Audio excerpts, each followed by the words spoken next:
You're listening to the Night Demon Network. Go to nightdemon.net/subscriber to unlock more exclusive content.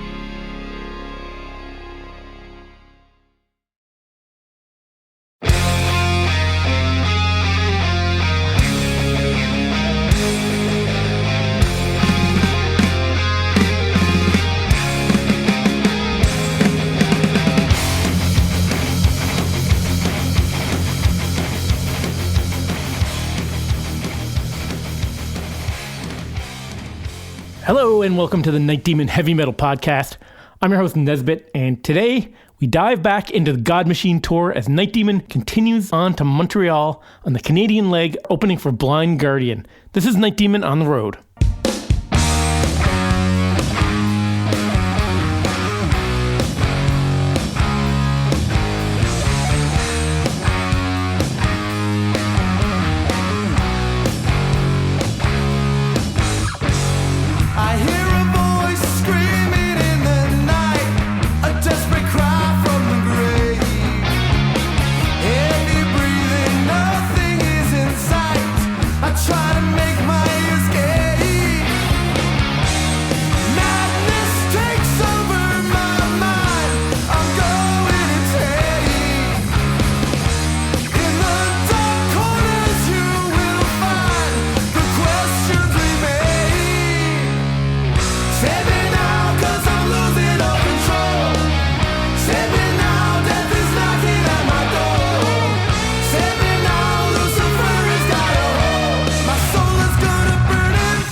We had Montreal the next night, a sold-out show, and the highest selling show of the tour.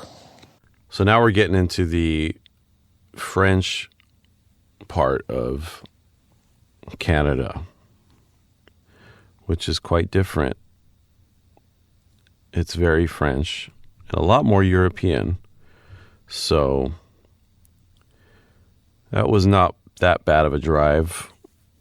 575 kilometers, which is probably like, 300-400 miles or something like that.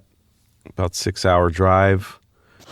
So after the Toronto show, Jameson had to fly back home. Actually, he had to fly to Portland to play a show with his band Bloodstar. It was a show that had been booked before the tour and that he didn't want to cancel, so we respected that. So we were going to be without him from Montreal. So he was to fly from Toronto to Portland, play the show, then fly back to make it for the Boston show, which was the show after Montreal. So we were on our own for Montreal. We drove to the show, huge venue, of course, the highest capacity, 2,500 people. The biggest show of the tour, we didn't have our stage and guitar tech, Jameson Palmer. So go figure, but it's fine. We're competent enough to make it work. And the fact that we're the opening band and we don't have to load onto the stage before a set. We're able to set up before doors, sound check, and just walk on with everything set up. That really does help a lot. So it was a pretty chill day leading up to it. It was a little tricky because this venue was pretty much right smack in the middle of downtown Montreal. We were actually in sort of an area that was pretty kind of seedy and a lot of I'm not really sure what these places were, but like gay bathhouses or like strip clubs, very kind of almost like a red light district kind of area, which, whatever. To each their own. Getting to this place, this venue was really cool. It was a really old sort of theater. It's called El Olympia, which, I don't know what that is French for Olympia. But anyway, this show, we had known for a while that it was the highest selling show, I think, early on as far as pre-sale goes. I mean, I think like at the beginning of the tour, we had already known that they had already sold like 2,000 tickets or something like that. And by the time we got there, it was close to 4,000 or something like that.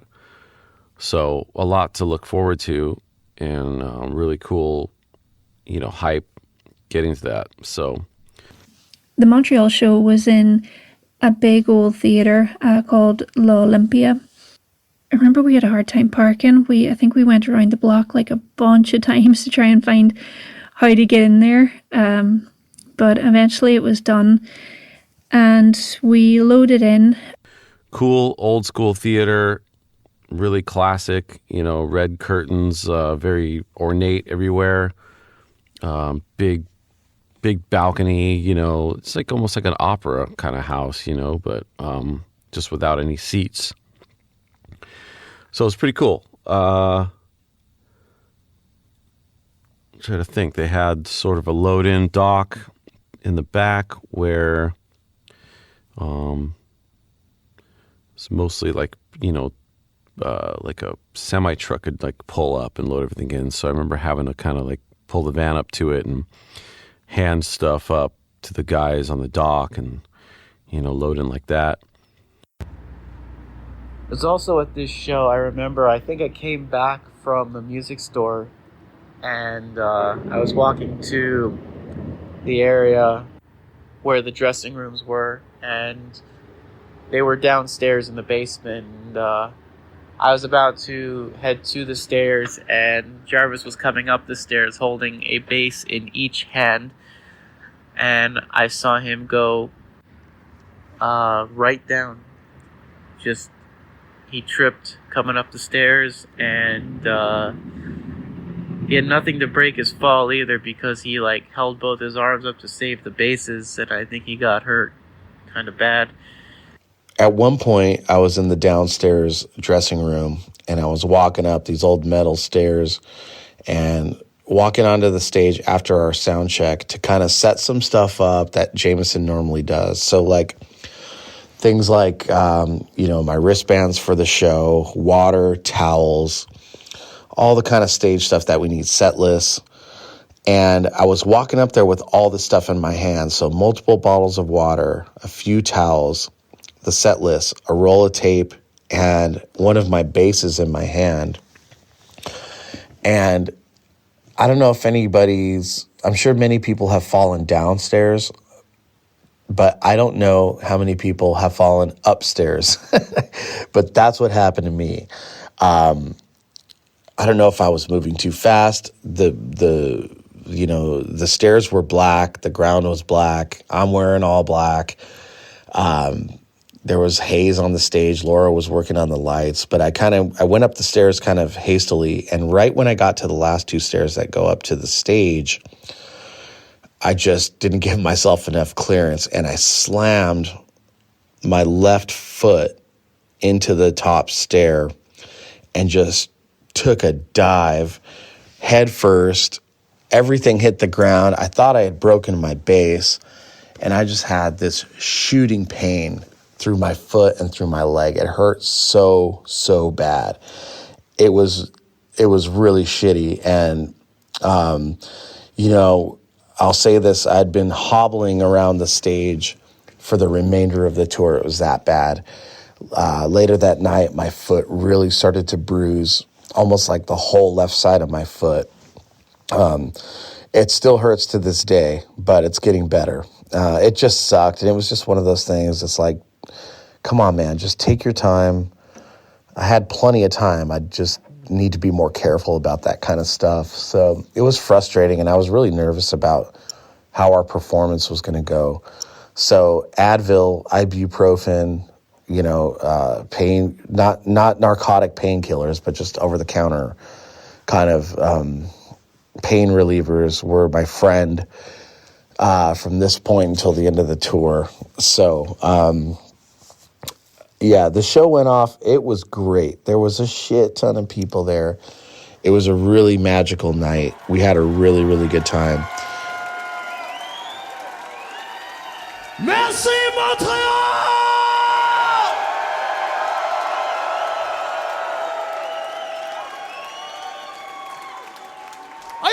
a good time so far tonight?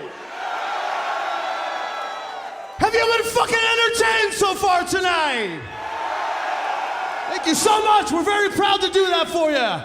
We want to thank Blind Guardian for bringing us out on this wonderful tour.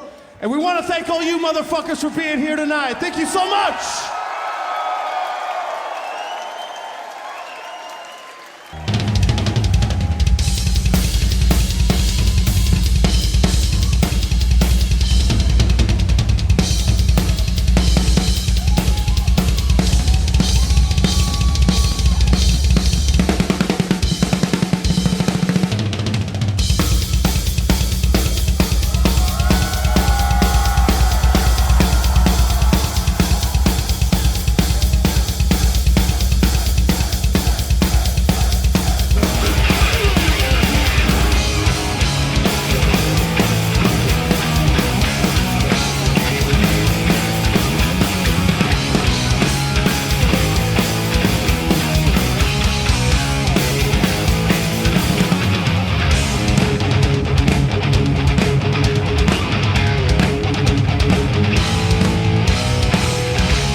This was one of the biggest crowds of the tour. There was, I think, at least 2,000 plus.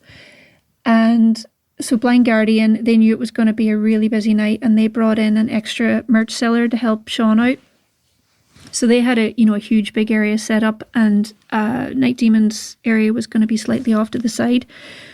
When we got there, the area that they told us to take, there were 2 pallets there that were filled up about 5 or 6 foot high with bottles for the bars in the venue. So I kind of had to wait until, that was cleared. I remember, so the venue guys brought in our merch, and they put the boxes down beside these pallets. And then within 5 minutes, a venue manager guy came over and started like complaining to me, like, oh, you can't put your merch here because we need to get like a pallet truck in to move the stuff. And it's like, okay, well, I didn't put them there. You know, your venue guys put them there. So yeah, I had to wait, and it actually took a really long time. I mean, it was definitely over 90 minutes, maybe pushing 2 hours before they actually got all those bottles and the pallets removed. So it just put me on a bit of a time crunch, you know, to get the merch area set up, because, you know, I had no merch racks or anything. I had to bring in our ones and build those. You know, they all need kind of assembled. So yeah, it was a wee bit stressful. This guy, Adrian Begrand, came out to the show. He had been living in Canada for a long time, but very far away from Montreal, and he had just recently moved there, probably within the last month. And he had hit me up saying he was coming to the show. So I was like, oh man, let me put you on the guest list. So to give you some context, Adrian Begrand was the first person to ever write about the first Night Demon EP. And he wrote a review in Decibel magazine, and that was like amazing. I remember Jeff Hanneman from Slayer had just passed away, and he was on the cover of that issue. And I remember going to the bookstore to buy that magazine because I knew our EP had a little blurb and had been reviewed in there. But he wrote a great article, and I think even then I remember even kind of shedding some tears.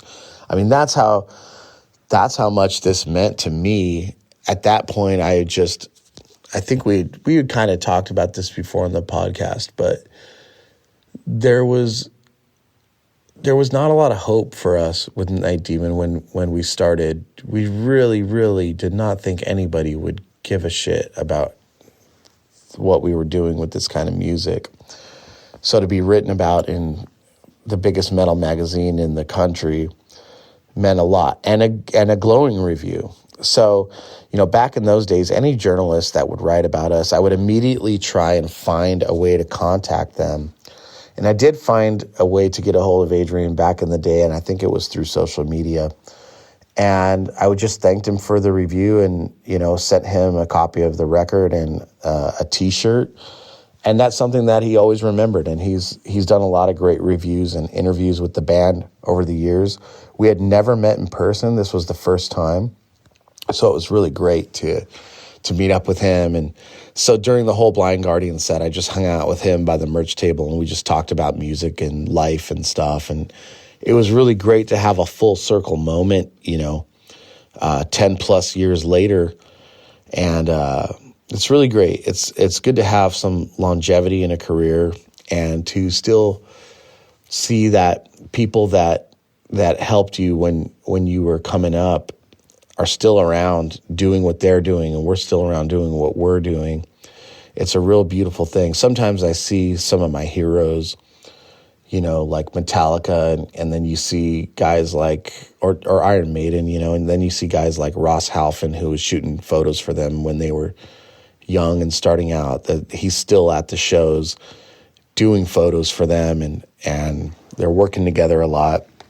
And I really like that. And I'm a big fan of loyalty, and I really just enjoy taking this journey with so many friends, and especially when we can collaborate and work together on things. So it was nice to see Adrian there, and I'm glad he finally got to see the band live, and I hope he was impressed.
Where there was sin, corruption, and war, he was always there. Now that he's trapped, I'm not letting go. So please, oh please, don't open the door. No, no, no. Don't open the door.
Jameson Palmer, who plays for Visigoth and Bloodstar, he didn't come with us for this show because he actually was playing, I believe, in Portland. So he, poor guy, he had to like catch a flight, go play the show, and fly back to meet us again for our next show on like, I think, no sleep. So he's an absolute trooper. But Jameson, along with being guitar tech, he was also playing Rocky every night. So that meant in Montreal we did not have a Rocky. So James, Blind Guardian's tour manager, he was going to play Rocky.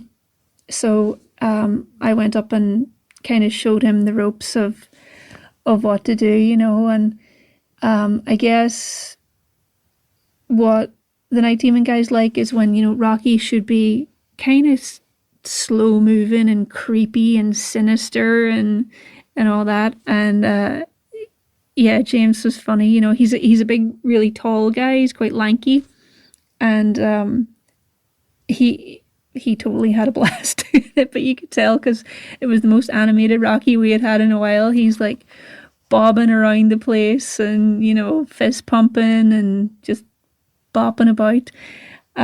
So yeah, that was pretty funny. He had a really good time doing it.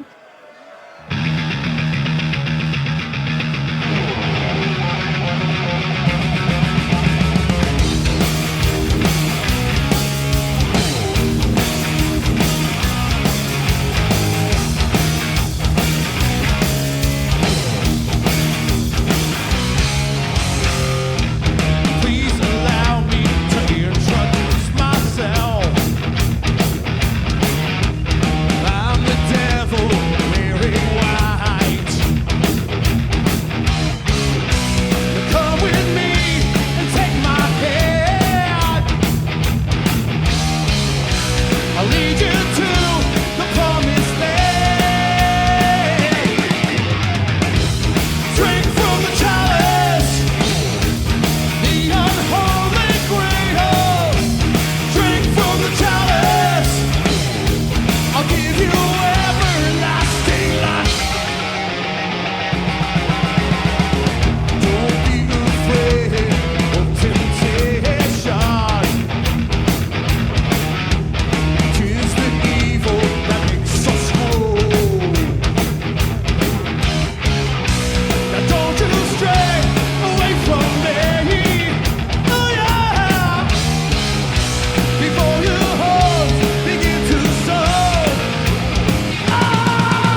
show was fucking awesome.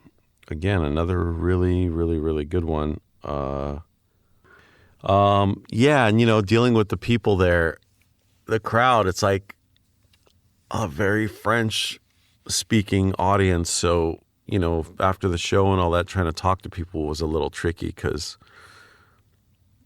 it's pretty heavy on the French side. So the accents are thick, and some people's English was very very broken, as you would say. So that's always interesting. With Montreal being French speaking, there were a few language barrier issues at the merch table. Most people were cool, and but I remember I had one guy who came quite early in the night, and he looks up at all Night Demons merch and he says to me, "C'est quoi?" And so, like, I did a bit of French at school, but it's been a minute, and I think that was like, what is it? What c'est quoi? Like, what's this or whatever. So it was, you'd think it's fairly self-evident. Like, we're in a venue and there's a bunch of t-shirts and records with prices on them lit up for sale beside the headliner. So you'd think, oh, this is evidently the support band. But no, this guy was just looking at me like, c'est quoi? C'est quoi? So I was going, oh, the band do support? Like, fucking, I couldn't for the life of me think what it was. He sort of hung out and he kept just asking that. So I went to like Google Translate or whatever, and I pumped in the support band, they play at 8 p.m. And I think before I was able to get the translate thing, he just looked at me with utter disdain and kind of dismissed me with his hand and then marched off into the venue. And it's like, fuck's sake, man. It's like, it takes nothing to be nice, But yeah, for the most part, people were cool. And I did my best. Like, I always feel like when you're in somewhere that has another language, and even if you don't speak it, like, I always do my best to like learn a couple of words, even if it's just like, I'll look at the prices that we have and I'll learn how to say the number that is. So, I'll learn how to say 10 or 20 or whatever, and I'll learn how to say like please and thank you and the basic stuff. And, that goes a long way, and most people really appreciate that, and they'll make an effort to bust out their best English, So, yeah, but you come across the odd one that's just not having it.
So after the show, I went up to this kind of upstairs, well, I hobbled up to this upstairs production office to get paid.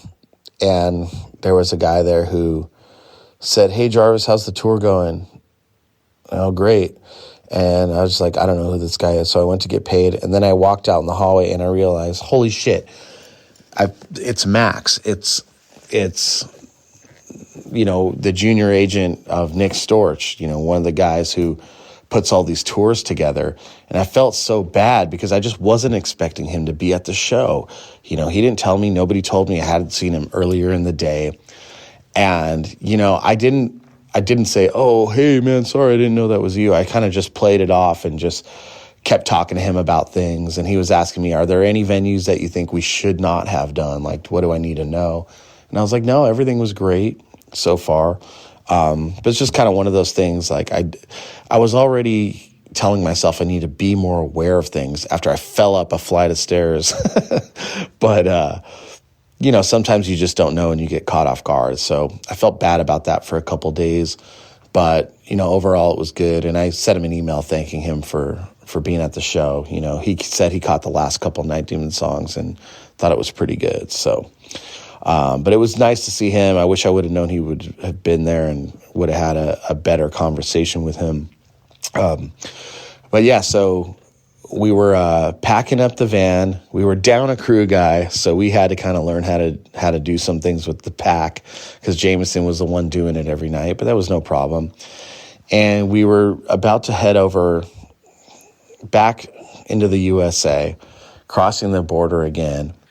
As far as us going back through the border, I'm pretty sure we did it that night. We decided to go after the show and get it over with, get back into the States where we know where we're at and, where we could probably get also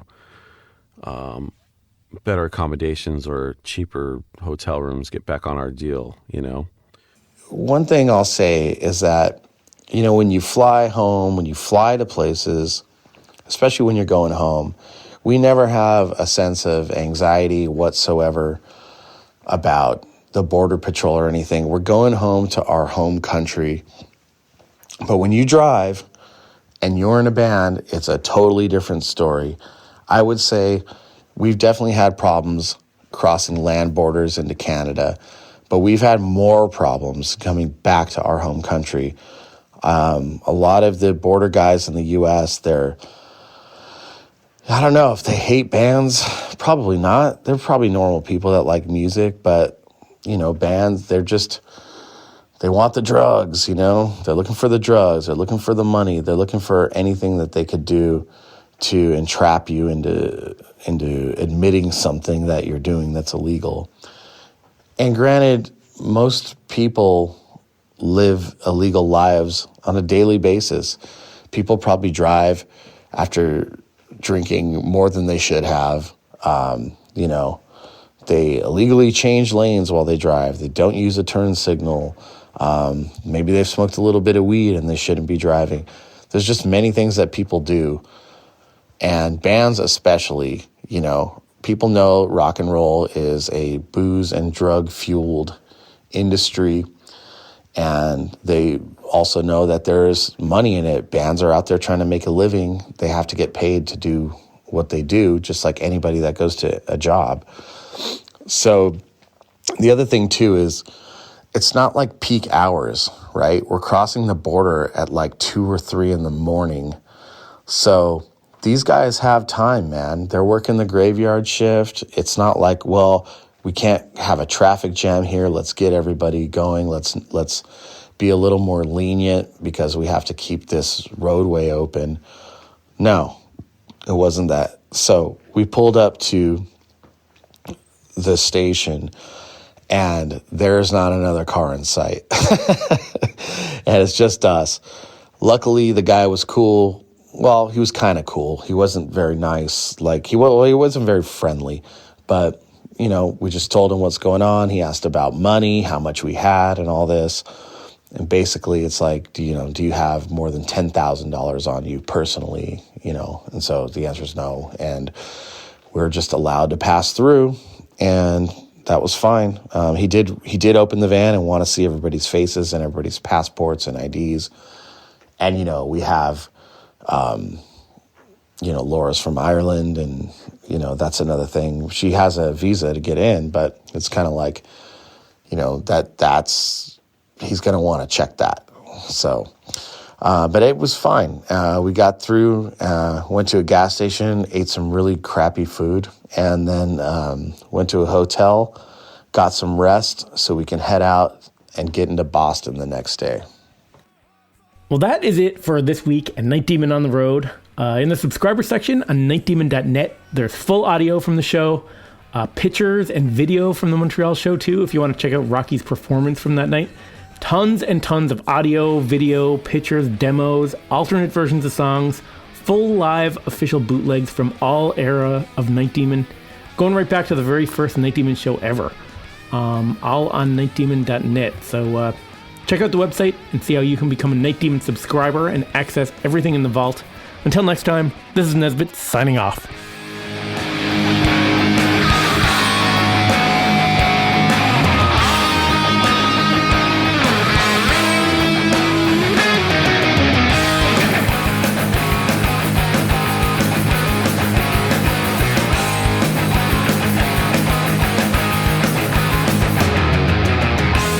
When your blood is pumping high and you're feeling like your heart's on overdrive, set the stage, your life begins. You can hear the thunder roar, you can feel the heavy metal heat. Thanks for listening to the Night Demon Heavy Metal Podcast. Head over to nightdemon.net, click on the subscriber tab, and sign up to access exclusive weekly bonus content.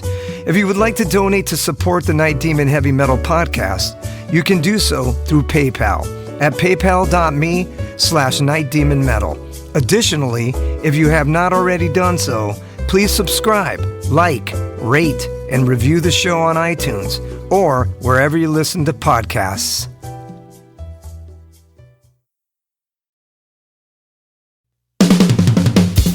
All hail, Night Demon Heavy Metal Podcast listeners. This is Dusty Squires chiming in to tell you about my brand new signature sticks from the London Drumstick Company.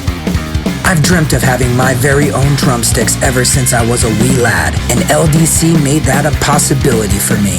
Founded in 2016 in London, England, the birthplace of heavy metal, the London Drumstick Company has trailblazed a path through the music industry and taken the drummer world by storm. When I met them for the first time, they knew their product was going to withstand the beatings of a Night Demon show. They took the time to work with me on getting everything just right. The balance and weight of my sticks are the same no matter what, and the durability is bar none the best I've ever had. I know my sticks will last through the set night after night. I'm truly honored to work with a company that caters to their players the way LDC does. Their innovation and attention to detail is what separates them from the rest of the stick makers out there. Their custom stick sleeves are unbelievable and really make the entire presentation complete. Wait until you see the design they came up with for me. It blew my mind and was a surprise to say the least. They have all kinds of amazing swag, including hoodies, t-shirts, drummer shorts, drum keys, stick bags, towels, face masks, practice pads, and much, much more. Even if you're not a drummer, you can be a part of Demon history and order my brand new signature sticks direct from their website. How cool is that? And to top it off, the London Drumstick Company are giving an exclusive offer to the Night Demon Heavy Metal Podcast listeners. Go to londondrumsticks.co.uk and receive a 15% store-wide discount using promo code DEMONSTICKS. All capital letters, no spaces, Demon Sticks.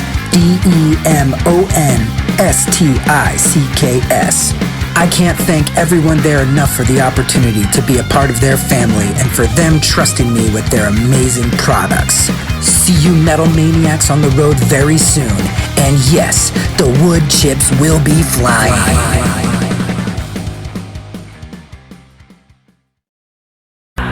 Greetings, boils and ghouls. This is your comrade, the Crypt Keeper here, reporting dead from the sanctuary of the strange.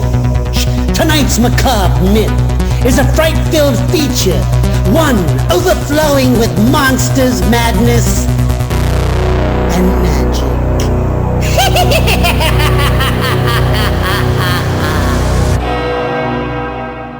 Visit our website at monstersmadnessandmagic.com to stay up to date on all the dark dealings within the sanctuary of the strange. Enjoy the show. Hey Metalheads, I'm Mark and I host the Metal Forge. Let me tell you about the show. The Metal Forge features the best underground metal from all over the world. We spend every week with a different artist with interviews, in-depth conversations, and most of all, the music. We also feature audience interactivity where you can submit your questions to the upcoming guests. New episodes are out every Friday at noon Eastern Time at metalforgeradio.com or wherever you listen to your podcasts.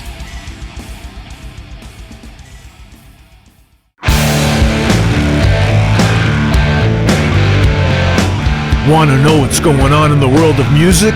Then tune in to the Nothing Shocking podcast, a non-genre based, all ages friendly rock and roll program. Join us weekly for interviews with all your favorite rock stars from the mainstream to the underground. You can find us at nothingshocking.libsyn.com or anywhere you download podcasts.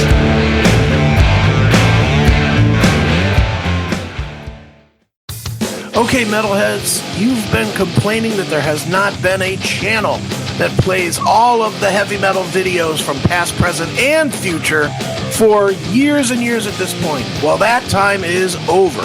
Heavy Metal Television is back. HeavyMetalTelevision.net is the website. Go there. You can see videos playing 24/7, 365, all the time, all the best from the old school, the new school, and everything in between. Check it out, HeavyMetalTelevision.net. It is where the metal is.